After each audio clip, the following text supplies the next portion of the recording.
Bonjour et bienvenue, je suis très heureux de vous retrouver sur cette nouvelle vidéo. Je profite une fois encore de ce petit voyage pour pouvoir partager avec vous des notions clés. Et cette notion clé que j'ai envie d'aborder aujourd'hui, ce matin, c'est une notion qui est très importante pour moi.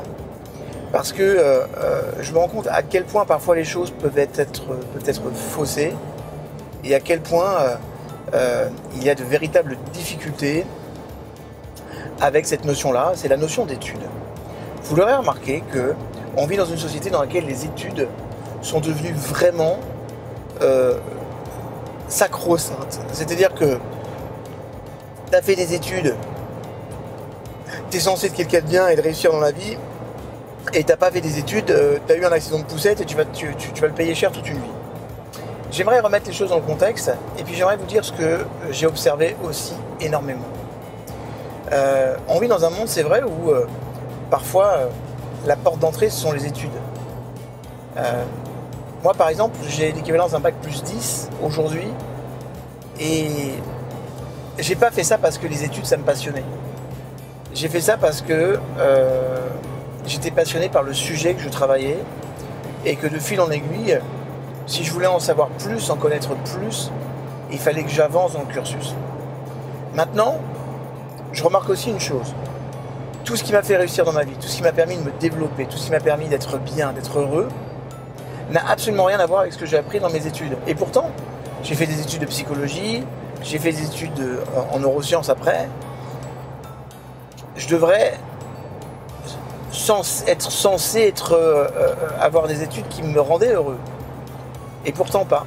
Et d'ailleurs, un grand nombre des psychologues que je croise encore aujourd'hui, hommes ou femmes, sont pas obligatoirement bien dans leur vie non plus. D'accord ? Donc c'est pas un gage de qualité. Ça veut dire quoi ? Ça veut dire qu'en fait, on a mis en place une croyance sur le marché comme quoi le fait d'avoir des études, c'était une garantie pour la réussite. Eh ben, je suis pas sûr que ce soit vrai encore aujourd'hui, et force est de constater que le monde bouge vraiment. Mais il y en a qui me renvoient souvent avec la notion d'études, c'est que tu vas pouvoir développer une expertise. C'est vrai. Mais je vais vous parler d'une étude, d'une recherche qui a été faite à l'université d'Orlando au service de psycho-andragogie. Et en fait, il s'est avéré que des personnes qui voulaient développer un niveau de compétence équivalent à un expert qui avait suivi ses formations dans le cadre d'une université ou d'une école spécifique, voilà ce qu'ils ont fait. Ils ont mis en parallèle le niveau de compétence acquis par une personne pendant une année universitaire, et en face, ils ont dit à une personne, voilà, chaque jour, tu vas te concentrer et tu vas vraiment prendre ton temps d'apprendre dans ce domaine d'expertise pendant 20 à 25 minutes. Jamais plus. 20-25 minutes. À la fin de l'année, les personnes qui avaient étudié cette matière 25 minutes par jour avec assiduité et engagement avaient des résultats qui étaient 16% c'est énorme, meilleurs que ceux qui avaient suivi l'expertise à l'école. D'accord ? Et, petit point de précision, quand ces personnes se sont mis à apprendre, ils l'ont fait tout seuls. Ils avaient juste des protocoles, on leur a donné la matière, on leur a expliqué les différentes étapes par lesquelles ils devaient passer. Et ça, j'ai trouvé cette étude incroyable, parce qu'elle démontre ce que je crois profondément. Les études, c'est sympa, mais il n'y a absolument rien que vous ne pouvez pas apprendre par vous-même. Mais ça veut dire quoi, mes seigneurs ? Que vous allez devoir développer quelque chose qui va aller à l'encontre de ce schéma d'études, à savoir la notion d'attitude. Ce que je dis toujours, c'est ce que tu n'as pas obtenu par les études, tu peux l'obtenir par l'attitude. Par exemple, c'est une attitude que d'avoir envie de se former, c'est une attitude que d'envie d'être un expert ou le meilleur dans son domaine. Ça repose sur une attitude spécifique, d'accord ? D'abord une attitude qui va être une attitude positive, ensuite une attitude qui va être une attitude hyper constructive. En tout cas, c'est les attitudes qui vous permettent de réussir. Les études, ça va vous donner peut-être quelques portes d'entrée, d'accord ? Et encore, je vais donner un exemple. Moi, il y a une entreprise que j'adore parce que j'ai eu la chance de collaborer avec elle et que j'ai trouvé pour moi que c'était le summum de l'organisation apprenante, c'est FedEx. Et bien vous voyez, FedEx, toutes les personnes qui sont en haut de FedEx, toutes les personnes qui sont dans les sphères les plus élevées, quelle que soit la comptabilité, la gestion, que ce soit par exemple en marketing, que ce soit au niveau des DRH, tous sans aucune exception ont commencé à la base.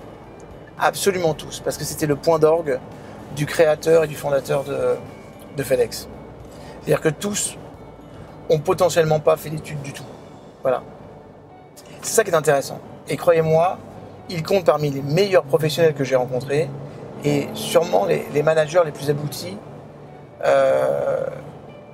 que j'ai croisés sur mon chemin en termes de leadership et de management. Donc une vraie référence. Vous devez aussi savoir que 50% des entreprises, sur les 100 premières entreprises françaises, 50% d'entre elles sont dirigées par des autodidactes. Des autodidactes. Dernier point, ça m'arrive de travailler avec ce qu'on appelle les Big Four.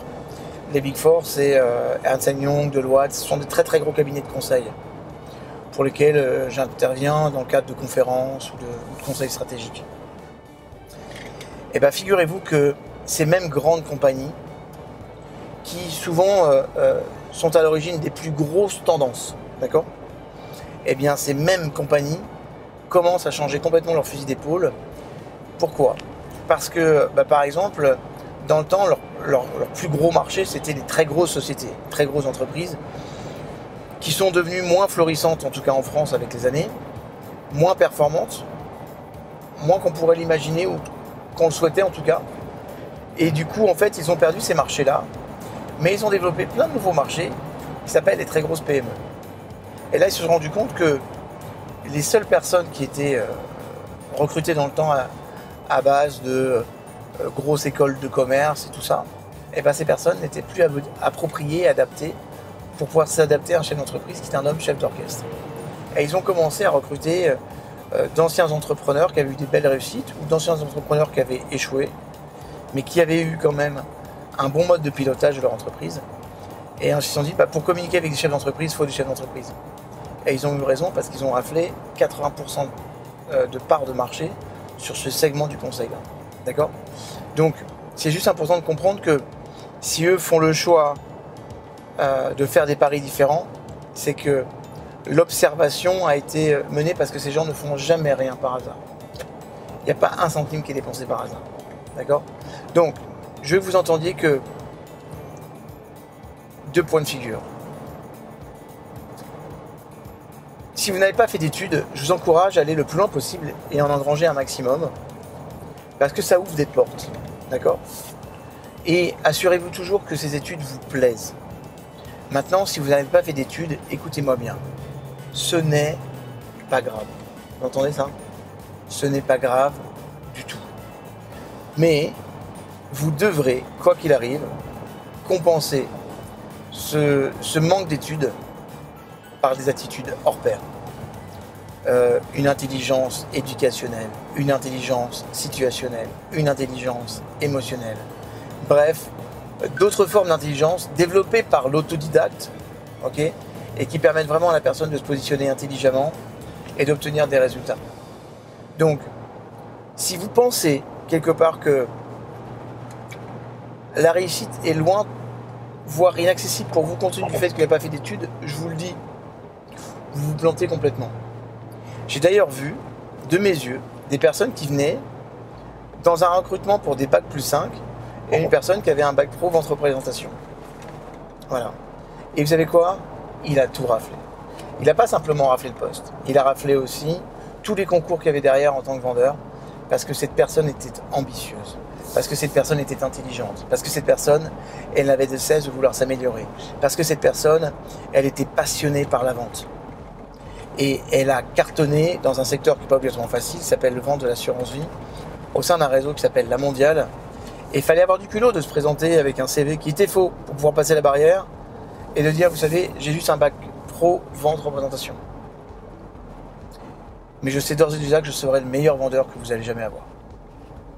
Certains d'entre eux vont dire culotté, Mais cette personne gagne aujourd'hui très bien sa vie en vendant des assurances vie.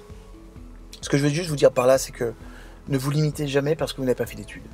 Ce serait la plus grande erreur que vous puissiez faire. Ça pourrait être aussi la plus grosse excuse que vous pourriez trouver. Donc comme de toute façon les personnes qui suivent cette chaîne ne sont pas dans l'excusite aiguë et que j'ai en face de moi des personnes qui sont responsables et avides de sens dans leur vie, je sais que vous qui regardez, non seulement vous serez béni, comme dit mon ami Yannick Alain, sur 12 générations, ok, juste parce que vous avez suivi ce cours, mais comprenez une chose, c'est que la clé de tout, de votre réussite, c'est avant toute chose les études. L'attitude. Les études, c'est quoi? Les études, c'est juste, parfois, malheureusement, un critère de sélection, une porte d'entrée. Mais croyez-moi, si la porte ne s'ouvre pas avec cette clé-là, vous pourrez l'ouvrir avec la clé de l'attitude. Et je vais vous encourager à creuser ce domaine et à ne jamais vous limiter, même si vous n'avez pas fait d'études. Est-ce que c'est au clair avec ça? Super. Alors, écoutez, dans le commentaire en bas, je vous invite à me dire ce que vous avez pensé de cet apport et est-ce que vous êtes d'accord avec ça. Ok? Je vous embrasse très fort et je vous retrouve sur une prochaine vidéo. J'arrive à Jérusalem. Voilà, à très bientôt.